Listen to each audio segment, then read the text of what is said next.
तो भाई 2025 के अंदर सबसे ज़्यादा हाईली रिक्वेस्टेड रिव्यू जो था वो इस जीपीयू का था। इतने ज़्यादा कमेंट्स, इतने ज़्यादा डीएम्स, मैं परेशान हो गया था कि यार ये किसी तरह से हाथ लगे और इसका रिव्यू करूं, मैं अपनी भी जान छुड़ाऊं और आप लोगों को भी कुछ कंटेंट प्रोवाइड कर दूं। वेल, परेशान नहीं होना, we have AMD's RX 9070 XT on our test bench ready to be tested.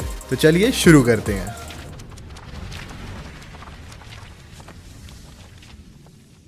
अस्सलाम वालेकुम everyone, this is your favourite boy Mohammad Asif back with another informational video. और आज की इस वीडियो के अंदर मैं आपको दिखाने जा रहा हूँ कि आपका गेमिंग एक्सपीरियंस जो है वो RX 9070 XT के ऊपर कैसा रहेगा। वेरिएंट जो हमने चूज किया है वो है स्टील लेजेंड।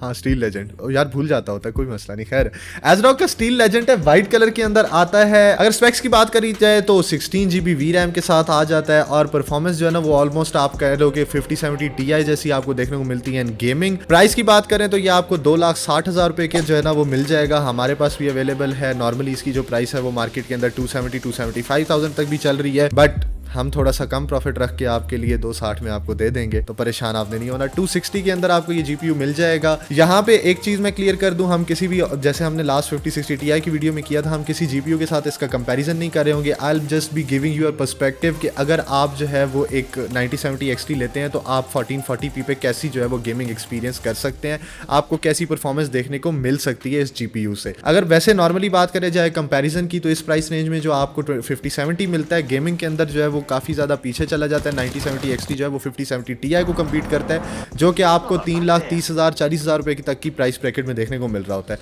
अगर तो आप कोई गेमर हैं, आपने सिर्फ प्योरली गेमिंग करनी है, तो this GPU is good enough for you. अगर आपने साथ में कोई AI वगैरह का काम या कोई ब्लेंडर एटसेट्रा का काम, इस तरह के कोई काम करने हैं, then AMD is not a good choice for those things, ठीक है।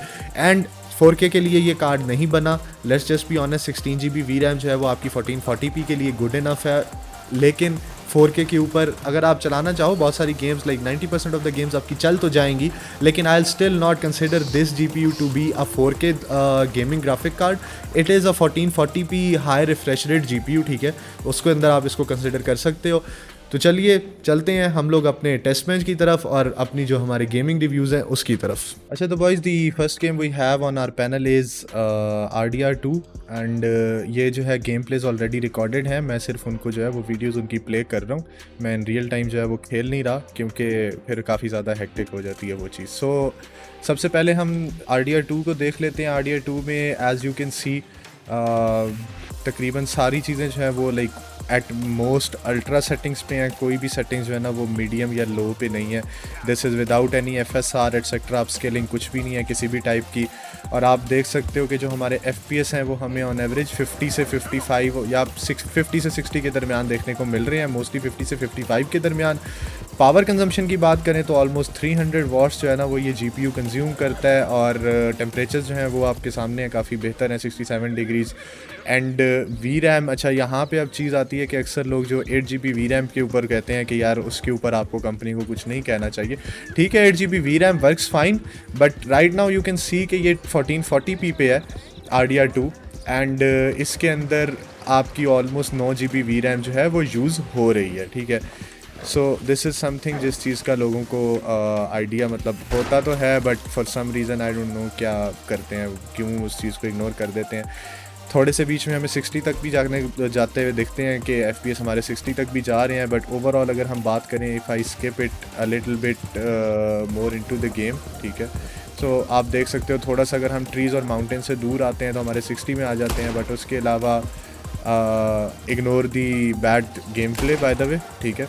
सो 60 तक जो है ना वो आपको एवरेज FPS देखने को मिलते हैं, 60-65 तक भी चले जाते हैं, ठीक है। एंड अगर आप पॉपुलेशन वाले एरिया में कहीं पे जाओगे, थोड़ा सा जहाँ पे माउंटेन्स होंगी, जैसे हमने स्टार्ट में देखा था, या जैसे अब ये कैंप आया, तो आपके जो FPS हैं वो थोड़े से ड्रॉप हो जाते हैं। 1% लोज जो है वो भी मैंने यहाँ पे इनेबल किए हैं, 1% लोज तकरीबन 3 से 4 मिनट के लिए, तो वो भी 49 में है। तो आपको कोई स्टटरी बहुत ज़्यादा गेम प्ले नहीं देखने को मिलेगा। आपको जो एक एवरेज एक्सपीरियंस है इस गेम के अंदर, RDR2 के अंदर स्पेशली, वो आपको एक अच्छा जो है ना एक्सपीरियंस देखने को मिल जाएगा। अपार्ट फ्रॉम दैट एक चीज़ मैं पहले मिस कर गया था, जो हमारे सिस्टम स्पेक्स हैं वो i7-12700F है और साथ में 5600 मेगाहर्ट्ज़ की 32 GB रैम हमने पेयर की हुई है, CL30 की है, ठीक है। The next game on our panel we have is ghost of Tsushima, और त्सुशिमा जिस तरह भी आप उसको प्रोनाउंस करना चाहें वो आपकी मर्ज़ी है, ठीक है।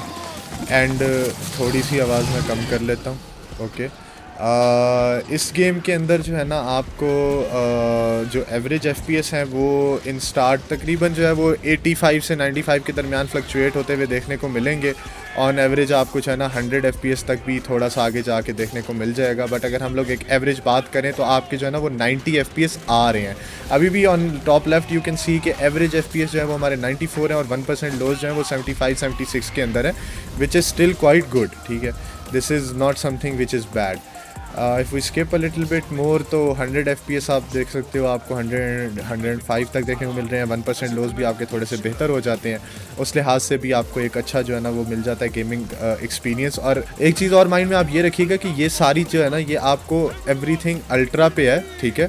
सो अगर आप थोड़ी सी ट्वीक डाउन करते हैं, सेटिंग्स मीडियम और हाई के ऊपर आते हैं तो आपके FPS और ज़्यादा इंप्रूव हो जाएंगे। ये बिल्कुल सब कुछ अल्ट्रा पे चल रहा है इस वक्त, ठीक है।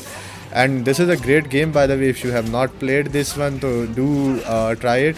काफ़ी अच्छी स्टोरी है। पाकिस्तान में लोग बस वो GTA 5 वगैरह के ऊपर स्टक रहते हैं, बट थोड़ा सा आप डिफरेंट गेम्स भी ट्राई किया करें। This game is actually really really good. The next game we have on our panel is Spiderman 2। Everything ultra, ray tracing भी ऑन है, सब कुछ जो है ना वो almost like you can say कि मैक्सड आउट सेटिंग्स हैं, ठीक है, इस वक्त गेम में।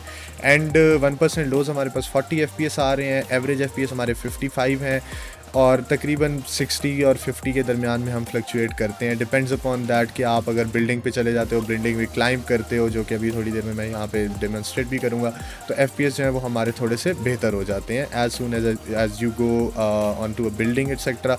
और अगर आप हाइट पे जाते हो तो थोड़े से FPS ड्रॉप भी हो जाते हैं, लेकिन इतना ज़्यादा FPS ड्रॉप जो है ना वो आपको नहीं देखने को मिल रहा होता है। एक जो स्टेबल 50 to 60 FPS की गेम प्ले है on everything maxed out 1440p, ये आपको इजीली प्रोवाइड करता है।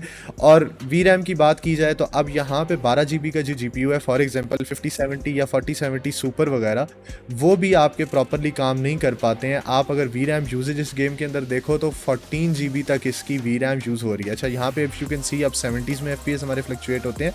मैं इसको दोबारा भी आपको करके दिखा देता हूँ, बैक जाते हैं and as soon as I will climb a building तो यू विल सी कि हमारे जो FPS हैं वो 70s में चले गए हैं। Now you can see here कि हमारे जो एवरेज FPS हैं वो तो वहाँ पे हैं, लेकिन अभी जो करंट FPS हैं वो हमारे 75 पे चले गए हैं। Fourth and last game on our panel is Assassin's Creed की किसी एक गेम के बगैर तो बेंचमार्किंग या टेस्टिंग जो है ना वो कंप्लीट हो नहीं सकती। This is Assassin's Creed Mirage. On average जो है ना वो हमें तकरीबन 120-130 FPS और बीच में थोड़ी बहुत डिप्स वगैरह भी देखने को मिल रही हैं, but they are not sure enough. अच्छी जो है बैलेंस्ड परफॉर्मेंस आपको देखने को मिल रही है। सेटिंग्स यहाँ पे भी everything is maxed out, no upscaling, nothing, ठीक है। कोई अप स्केलिंग वाला या फेक फ्रेम वाला या फ्रेम जनरेशन वाला सीन नहीं है। और FPS जो है वो हमें ये एक प्रॉपर वो भी प्रोवाइड करता है। यू कैन से कि this is by the way benchmark mode of Assassin's creed, तो इसमें हमें जो है वो एवरेज और 1% लोज भी अभी देखने को मिल जाएंगे as soon as the benchmark is completed. And उसमें जो है वो आप देख सकते हो कि जो लोएस्ट 0.1% है वो भी 65 पे हैं, बट 1% मेनली देखे जाते हैं वो आपको 87 FPS पे देखने को मिलते हैं। और अगर हम लोग बात करते हैं एवरेज FPS की तो वो हमें 136 देखने को मिल रहे हैं। So this is also very good, everything is maxed out. कोई भी चीज़ जो है वो ऐसी नहीं है जो हम इसकी सेटिंग्स में जो है वो हमने हाई पे रखी हो या मीडियम पे रखी हो। जितनी भी मैक्सिमम सेटिंग्स हमें अवेलेबल हैं वो हमने इस गेम के अंदर की हैं। That was all. आप जो गेमिंग एक्सपीरियंस आपका है कि आपको जो है आप एक जज कर सकते हो कि इन 4 गेम से कि आपको ऑन एवरेज किस तरह का एक्सपीरियंस देखने को मिल रहा होगा on 9070 XT। Again I repeat, this is not a 4K GPU, this is a 2K GPU। अगर आप 1440p पे गेम करना चाहते हो, हाई रिफ्रेश रेट हो या फिर मैक्सड आउट सेटिंग्स पे स्टोरी गेम्स हो, आपको दोनों इजीली मिल जाती हैं इसके अंदर देखने को। So guys, that was all for the gaming reviews and experience. आपने देखा है कि आपको जो है ना वो हाई रिफ्रेश रेट भी काफ़ी सारी गेम्स के अंदर मिल जाता है और मिनिमम जो 50-60 वाला मार्जिन है ना वहाँ पे अल्ट्रा सेटिंग्स के अंदर आपको ये GPU अच्छी परफॉर्मेंस प्रोवाइड कर देता है। If you want to order तो हमारी वेबसाइट वेबसाइट पे भी अवेलेबल है। इसके अलावा आप व्हाट्सएप, फेसबुक, इंस्टाग्राम पे कांटेक्ट कर सकते हैं। एंड अगेन आई रिपीट कि अगर आप कोई वर्किंग प्रोफेशनल हैं, आप एआई वगैरह के स्टूडेंट हैं, या आपने एआई का कोई काम करना है, आप ब्लेंडर वगैरह कुछ भी यूज़ कर रहे हैं, या फिर आप वीडियो एडिटर एटसेट्रा से की टाइप का कोई आपका काम है, तो ये जीपीयू आपके लिए एक अच्छी चॉइस नहीं बनेगी। Only by this GPU if and only if you are gaming on your PC, that's it। इसके अलावा आपका कोई और ख़ास काम नहीं है तो फिर ये GPU एक अच्छी चॉइस नहीं बनता। That was all for this video। If you like the video, do subscribe and do not forget to share with your friends। Thank you for watching। Allah Hafiz, till next time।